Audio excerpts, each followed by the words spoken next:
Assalamualaikum warahmatullahi wabarakatuh. Kami dari kelompok 4 Manajemen Pergudangan kelas 2A D3 Administrasi Logistik dengan saya Cutmalinda Rahima Serdiana, Saya Nura Aulia Dewi. Saya Askalat Tania Anisti. Di video ini kami akan membahas tentang alur proses inbound dan outbound di gudang yang berkaitan dengan Warehouse Management System atau WMS. Proses ini bertujuan untuk memastikan barang masuk dan keluar gudang secara akurat dan efisien. Selamat menyaksikan. Pada tahap awal, barang datang ke area gudang dan diserahkan kepada petugas gudang. Petugas gudang inbound menerima barang tersebut sebagai bagian dari proses barang masuk. Setelah barang diterima, petugas gudang menandatangani tanda terima barang. Petugas gudang melakukan pengecekan terhadap barang dan mencatat data barang yang masuk. Proses ini dilakukan untuk memastikan kesesuaian antara barang fisik dan data penerimaan. Selanjutnya, petugas gudang inbound melakukan konfirmasi kepada petugas WMS. Setelah mendapat persetujuan, barang diperbolehkan untuk diproses ke tahap berikutnya. Petugas WMS kemudian mencatat data barang ke dalam sistem komputer. Pencatatan ini bertujuan agar barang masuk terdata secara resmi di sistem gudang. Setelah data barang disubmit di dalam sistem, maka selanjutnya dilakukan pencetakan barcode barang.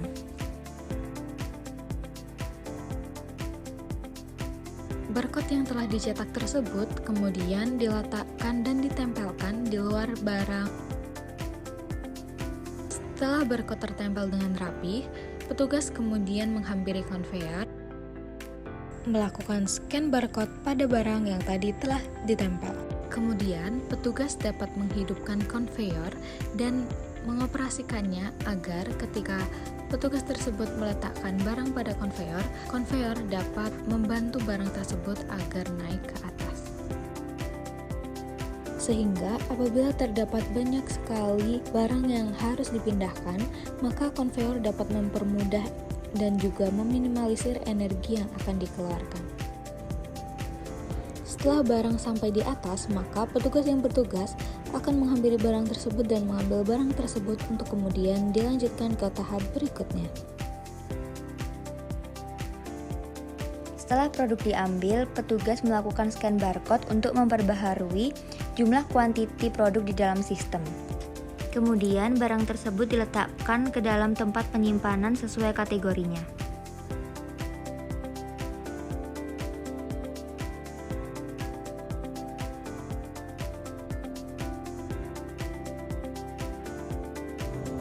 Setelah scan barcode berhasil dilakukan, maka data kuantiti pada sistem akan bertambah.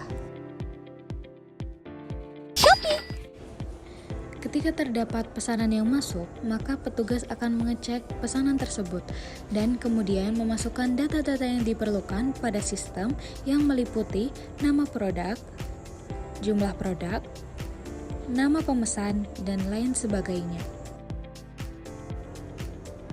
Setelah data tersebut berhasil direkam oleh sistem, maka petugas harus mencari data tersebut untuk kemudian dilakukan proses cetak data yang kemudian muncul sebagai barcode. Dan barcode tersebut kemudian diproses untuk di-scan. Setelah barcode di-scan, maka pick to light akan menyala dan petugas dapat menghampiri rak yang terdapat barang tersebut. Kemudian, petugas dapat mengambil barang tersebut dan mematikan pick to light.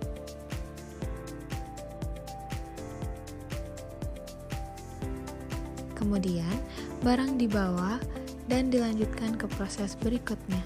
Setelah barcode di-scan dan juga barang diambil, maka status barang tersebut di dalam sistem yang awalnya ready akan berubah menjadi completed. Kemudian, barang akan diproses pada packing area. Barang masuk ke proses packing. Barang harus dikemas sesuai dengan standar packaging yang berlaku.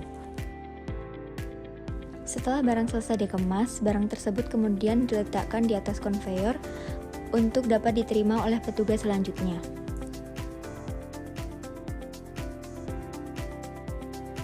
Setelah barang sampai di bawah, petugas mengambil barang dari konveyor untuk kemudian diserahkan ke pihak jasa kirim.